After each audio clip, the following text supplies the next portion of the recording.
Hi guys, I'm Greg, and today I want to show you not just a traditional oil change.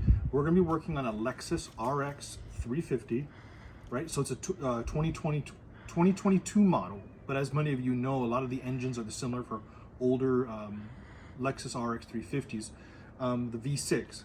And so today we're not just doing an oil change. On top of the oil change, we're going to be replacing the original factory plastic housing, filter housing, with this aluminum one. It's an OEM Toyota part, and I'm going to go over some of the things, but I am not going to go over the part numbers and all that. I'll put all that in the description so you can easily find it later, right? On top of the oil filter, there's also a specific filter tool to remove it. I'll give you the Amazon links to get this tool so you can remove the filter housing. Not mandatory, but I also have this tool to help you drain the oil filter housing itself a little bit later on. 30 bucks if you're going to be doing oil changes. It's a pretty decent investment, and I'll also give you the link for that. And then I'll also go over stuff like the crush washers for the oil pan drain plug and stuff like that. And I'll give you again the part numbers for the filter and the filter housing. I'll put that in the description. Okay. When I'm done doing the oil change, I'll go over the specific tools I use, because I may have used more or less. So we'll do that here in a second, as well as the oil filter, the oil that grade and quantity that we're going to be using. Okay, so let's get to work and we'll move forward. Okay guys, we are under the car right now, and as you can see, right there's that filter housing, plastic, it has its own little drain plug. Here is your oil pan. There's your 14 millimeter drain plug. So we're going to go ahead and crack those open and drain the fuel, and then come back to you and show you these things with a little bit closer up. Okay guys, so for the most part, we've removed the old parts. This is the original plastic filter housing. Okay, so as I showed you in the previous video, you'll see it from underneath. Now this filter housing has its own little drain plug you'll remove, right? 3/8 drive, that's what you use your ratchet for, to break that. Once you remove that, about a teaspoon of oil is going to drop, so make sure your bucket is already under, or I'm sorry, your drain pan's already under. And I told you that there's a drain valve that you can buy. Okay, you can buy this on Amazon. It screws in here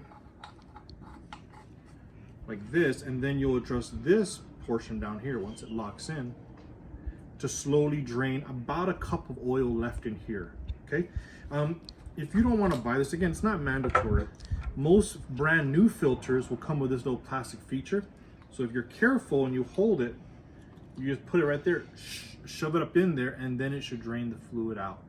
Okay, and then from there you can remove this and toss this, but this will come with your brand new filter, so they'll come together. So once you pop this out, okay, of the old plastic one, we're not gonna trash this. We're gonna keep this you know, for a rainy day, right? But we want to make sure that we replace this plastic with aluminum. So this piece here you're going to reuse. Okay, and by the way, I'm sure you might want to bring it in here.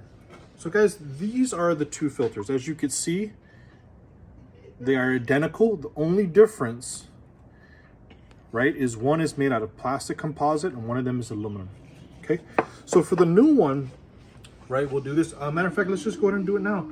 Let's go and reassemble this. So the new filter, what I would recommend, get some fresh oil. These are the O-rings that come with the new filter. So I'm gonna, you know, put a little clean oil on my finger. Right, just go and just lube up. You always want to lube up the oil O-ring before you put it on. You put that on there, right? And then from now, we're just gonna hand tighten this so that filter, so that O-ring doesn't pop out. Okay. When we put this underneath the vehicle, then we'll go ahead and tighten this down to torque. I'll put the torque spec in the description. And then again, this is the larger O-ring. Get some more clean oil.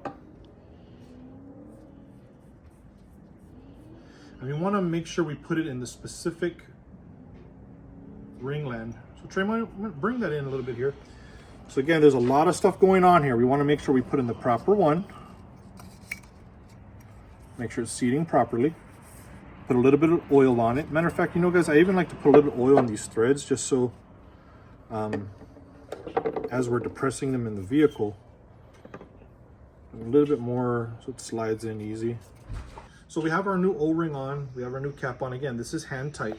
So the new filter, you put it on, right? You slip it on there. Now it is a little bit jiggly loose, so don't freak out if it's jiggling. And because this is going straight up and in, I like to prime this a little bit. So I'm gonna pour a little bit of oil in here, not to the point where it's gonna spill over, but enough so this filter starts to soak some of that oil up, and that we get some oil in the canister before we install it, okay? So this is tight enough that the oil is not gonna drain down, okay? So what I'll do here is get some of our new oil. Okay, so what we're gonna do is we'll pour it down the middle, and again, we're gonna be careful. We're slowly filling this thing up, and this filter is gonna slowly absorb this oil. Again, we don't wanna fill it up. If you're looking down, you may not be able to see it, I wanna fill it up to maybe around here. And this filter should soak up most of it, and that's just for us to prime it.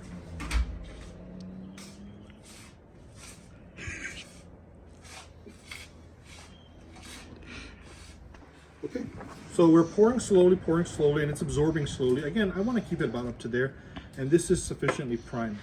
Our O-rings are good, we're ready to install. By the way, guys, if I didn't tell you earlier, to remove the old one, this is a special socket that you use. I'll give you the Amazon part number. It slips on like this, and you can snap this filter and turn it out. So this one is worth the investment. It's like 30 bucks on Amazon. We'll get you the part number. I'm sorry, the tool number, and you can order it. But worth having if you have any Toyota or Lexus vehicles. Okay, so at this point, guys, we are ready to install. I've already drained the oil pan. I put the plug back up on with a new washer. We have an extra one here, I'll show you. So we decided to go with a copper washer for the replacement. So that's in there. So once I reinstall this, I torque this housing down, I torque this plug cap down. I already torqued in the plug for the oil drain pan. From there, we'll refill the oil. Okay guys, so this is kind of just a recap. We've done the drain, we've replaced the oil filter. I went down there and did it already. These are just some other tips. So this is the fill cap, oil fill cap in your engine. I always like to wipe this clean, and I already wiped it clean off camera. And then get some clean engine oil, and then just re-lubricate it, okay? Guys, we're not putting so much oil that is dripping. It's just enough to lubricate the cap, and please make sure you are cleaning it. We're in Las Vegas, and these things get a lot of dust and sand, so you want to clean it, and then do it right there, right? So we got that. Another thing, guys, while we were getting ready to fill this thing up, I forgot to get our funnel, right? So when we put this thing in, we don't want to make a mess when we start pouring our oil in. So very simple, I got a 1 gallon water container, right, empty. I cut the top off, right? And now I wiped it and cleaned it thoroughly inside. I know this doesn't look crazy clean, but I thoroughly cleaned it inside and around the neck. And right now I have a funnel. I'll show you how I'm gonna use it. So if you're ever in a bind, this is a trick I picked up in the Air Force. You can get rid of that other part, and now we have a makeshift funnel. So yeah, we're gonna do that. Another thing, guys, I didn't mention, I didn't go over the safety features of an oil change because there's a lot of content about that up there. One of the other things I told you I was gonna talk about tools. This extended 3/8 ratchet is the single tool that I use the most, because it was the tool 3/8 for this wrench here. The oil drain plug is a 14 millimeter, that's also 3/8. And then the cap on the bottom of this is just a square drive 3/8. Guys, I do recommend a longer ratchet. The conventional small ratchets most of us have about here is really gonna be hard to break that torque. I mean, if you're in a bind, I guess do what you can, but this one worked like a champ. The flex head also worked because you had to invert it this way for the drain plug. I had to put it out a little bit for the oil filter to snap the oil filter housing. This is a Carlisle Napa brand, but of course you could use any brand that's out there. Always a little, oh shoot, some fresh oil. We'll clean that up. But yeah, so those are the main tools. If you do have to chop off to make your own funny, you just get a cheap utility knife, and we're gonna make that happen here. By the way, guys, with the oil, you might be seeing 10 quarts here, 5 and 5. The manual recommendation is 6.1. So we're certainly gonna use all of one and partial over another. I don't know about you guys, I don't like having to go to the store or order on Amazon oil every time I do an oil change. So I buy oil in bulk, probably enough for the whole year, right? So we're gonna go ahead, I'm only gonna show you dumping in one of these 5-gallon quarts. We'll run the engine 2 minutes, shut it off, wait about 5 minutes, let the oil settle back in the pan, And then from there, that last 1.1 will slowly top off with this second quart, okay? So I'm gonna do a lot of that stuff off camera. I'm sure you guys know how to do that stuff already. By the way, guys, lesson learned. You know, you don't necessarily have to jack up the vehicle if you're doing this in a driveway. I found, you know, me guy, even if you're a bigger dude, right, you got a big belly, I was still able to get in there and undo it. If you're a dude a little bit bigger than me, maybe you want to maybe jack it up. I didn't have to do that. The only thing is your oil drain pan. My oil drain pan is 6 inches high. It was a little too high to work up in there. This is my pan down here.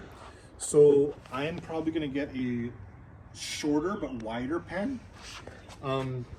Again, it was just really hard to get up in between the vehicle and the pan.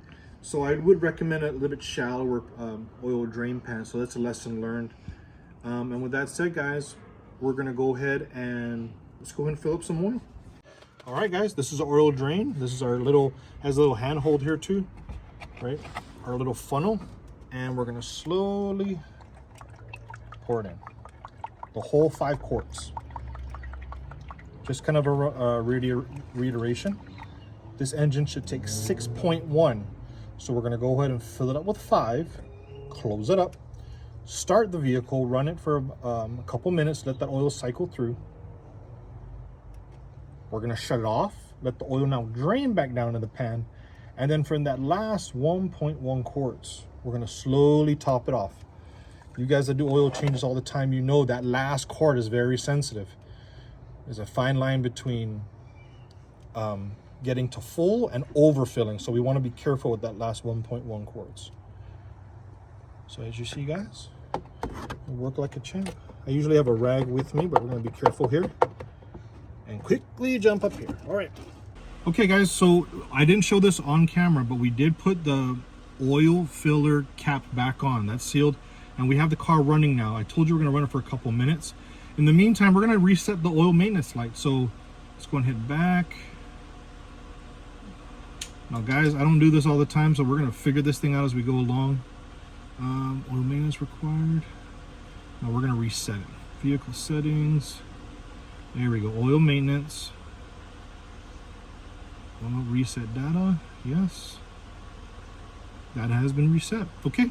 So just in that time we're doing that, the engine's been running. And we're going to go ahead and shut it off now and wait about 2 minutes, let all the oil in the system settle down to the bottom, and then we're going to top off. Okay, let's shut her down. Okay, all right, guys, so we have let the car run, we shut it off, we've taken our plug out, our funnels here just to get ready, but we're going to do our first level check. So go ahead and pull the dipstick.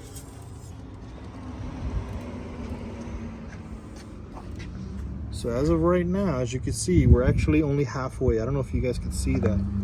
We're only halfway. I put my finger, we're right about there. Now we only have 5 quarts in, right? So let's go and put a little bit more. So we're gonna put a little bit more. It should be 1.1 quarts. But again, this last quart is very sensitive. So we're gonna go and stop there. Give it a few seconds to settle. By the way, guys, Trey, want to zoom out? This is another O-ring on your oil dipstick. Again, if you live in a climate that's very dry like us, you might want to get a little bit of oil. And that does seal up the oil dipstick tube. Right, again, not a lot, just enough to moisturize it. Right, again, just little things you could be doing while you're waiting for this oil to drain. Okay, so let's go ahead and do one more check. Where are we at? Guys, we're full, right? If you're seeing it, we're right about there. So we have just a little bit more before we're good. We're almost there. We're 90% there. So we're gonna do one more. Add just a little bit more. Right there, and I'm gonna call that good. Ooh. Okay. So we're gonna give that a second to drain down to the pan. And then we're going to do one more check, and I think we're going to be good. Okay. By the way, guys, if you're still watching, yeah, the oil grade. Trey, want to look at that? 0W20. I usually buy my oil at Walmart. If you're buying it on Amazon or something like that, just take note of that. Yep, that's what we're doing. Okay, so let's go and double check. I know this is a little tedious, guys, but again, you overfill, then your engine is over pressurizing and it gets real ugly from there. Okay, so guys, we're good. Dead on right there. We're full. So let's button it up. Let's put everything back together. And guys, if you're waiting this long, I have an extra tip. I do every oil change. It has nothing to do with the oil, actually. I want to show it to you, and hopefully it saves you in a check engine light a little bit later on. All right, so let's close up shop here first, and then we'll jump to that next tip. It has to do with your gas cap. All right, so we're done here. Okay guys, so this is an extra tip. I do this every oil change because that increment is pretty good in terms of maintenance. We're at the gas filler, okay? Especially, this is really important, especially if you live in those climates that are very dry. One of the things that I do every time is you pull it out, and this throws a lot of check engine lights, the O-ring and the gas cap right here, okay? I usually change this out when I hit about 80 to 100,000 miles, but it's good maintenance to get a clean rag. And this is clean oil. I know you guys are saying this is a dirty rag, right? But clean that, also clean the entrance here. And we want to add a little bit of lubricant, okay? And I like to use Vaseline petroleum, right? So this is a little thing I keep in my garage. It's almost empty here. So just on your finger, that's a little too much. And guys, what we're looking for on the gas cap is you don't goop this thing on like peanut butter and jelly, okay? We just want to moisturize it enough so that if you were to put your finger on it, you would see a fingerprint. So just a little bit. Okay, and just keeps it moisturizing. It extends the life of it. It's good maintenance, right? Plus you're getting things clean. If I put a little bit more, what I would do is even on the seal here, I would lubricate it. And guys, Vaseline is petroleum. Gasoline that you put in there is petroleum. So you're not gonna make anything contaminated. So I put it on and I wipe the excess off, right? And then that's it. You know what I mean? Again, every oil change I do this. It's an extra tip, and you're good to go. Yeah, get some Vaseline, get a clean rag, wipe it up. I would not use oil. Yeah, because this will Vaseline. Even if there's a little bit of excess, it will break down. It will dilute in the gasoline, but you're really not contaminating anything. So that's just an extra tip for you guys hanging on for so long. So guys, I hope this was helpful. Leave a comment that if there's something that you would have done different, done better. Maybe some other tools that you might have used. But again, this is for the Lexus RX350. This is a 2022 model, but I'm sure a lot of the things I showed you are relevant to some of the other models too. All right, guys, look in the description below for all the part numbers and item numbers if you want to purchase some of these tools and the consumables that I use, like the filter and oil and such.